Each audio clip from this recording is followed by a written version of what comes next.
பிரம்ம முகூர்த்த விளக்கு போடுறது எவ்வளோ சிறப்பு அப்படிங்கிறது நம்ம எல்லாருக்குமே தெரியும்.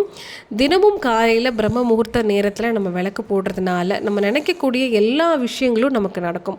நான் பொதுவாகவே பிரம்ம முகூர்த்தத்தில் 2 விளக்கு போடுவேன். கண்டிப்பாக அதில் ஒரு மண் விளக்கு இருக்கும். அதுலேயும் முக்கியமாக நம்ம நெய் தீபம் போட்டோம்னா நமக்கு இருக்கக்கூடிய எல்லா விதமான கடன் பிரச்சனைகளும் தீரும். முக்கியமாக உடல் ரீதியான பிரச்சனைகளும் தீரும். எப்பயுமே வாரத்தில் 2 தடவையாவது வெத்தலை தீபம் போடுறது வழக்கம். முருகனுக்கு நம்ம வெத்தலை தீபம் போட போட நம்ம வைக்கக்கூடிய வேண்டுதலானது சீக்கிரமே நடக்கும் அப்படிங்கிறது ஐதீகம். முக்கியமாக பிரம்ம முகூர்த்த விளக்கில் நெய் தீபம் போடுறது ரொம்பவே சிறப்பு. நெய் தீபம் போடுறதுனால நம்ம கிட்ட இருக்கக்கூடிய எல்லா விதமான கடன் பிரச்சனைகளும் முதல்ல தீர்ந்து போயிடுங்க.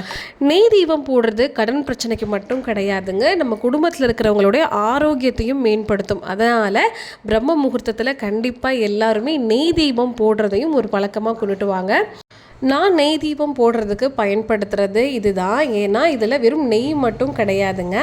தேன் மிளகு, பச்சை கற்பூரம், ஜவ்வாது, ஏலக்காய், அது மட்டும் இல்லாமல் மறிக்குழுந்து, கிராம்பு முதல் கொண்டு நல்ல நறுமணமான பொருட்கள் சேர்த்து சுத்தமான நெய்யில் பார்த்திங்கன்னா நமக்கு இந்த விளக்கு வந்துடும். இந்த விளக்கை நம்ம வீட்டில் பயன்படுத்துறதுனால பண வரவு அதிகமாகும், கடன் பிரச்சனைகள் எல்லாமே தீரும், உடல் ஆரோக்கியமும் பெருகும்.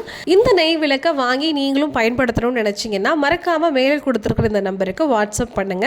உங்களோட அட்ரஸுக்கு நெய் விளக்க கொரியரும் பண்ணிடுவாங்க. தினமும் காலையில் பிரம்ம முகூர்த்த விளக்கு போடுங்க. உங்கள் வாழ்க்கையில் இருக்கக்கூடிய எல்லா விதமான பிரச்சனைகளுக்கும் கண்டிப்பாக ஒரு தீர்வு கிடைக்கும். நல்ல வாழ்க்கையும் நம்மளால் வாழ முடியும்.